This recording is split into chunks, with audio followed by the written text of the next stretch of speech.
નામદાર સુપ્રીમ કોર્ટના આદેશથી જે જાહેર રોડ રસ્તાઓ છે એના ધાર્મિક દબાણો દૂર કરવાની બાબત છે અને આ પ્રશ્ન છેલ્લા 2 વર્ષથી હતો અને ઘણા વખતથી ચર્ચામાં પણ હતો.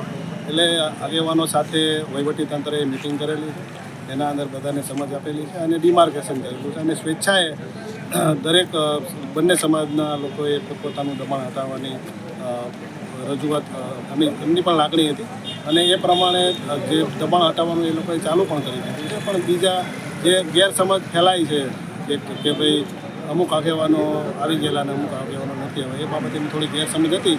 પણ જે મંદિર જે તોડવાનું વહીવટીતંત્ર તોડવા આવે કે કાંઈ કરે એ પહેલાં જાતે જ તે આપણે જે જેટલું ડિમાર્કેશનવાળું છે તે હટાવી લઈએ એવો એક એમની ભાવના હતી.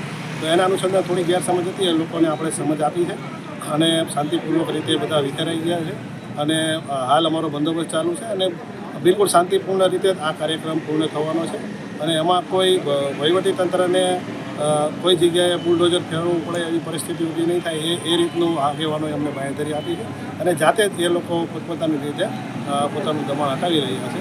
તેમ છતાં પણ તકેદારીના ભાગરૂપે અમે બંદોબસ્ત રાખેલો.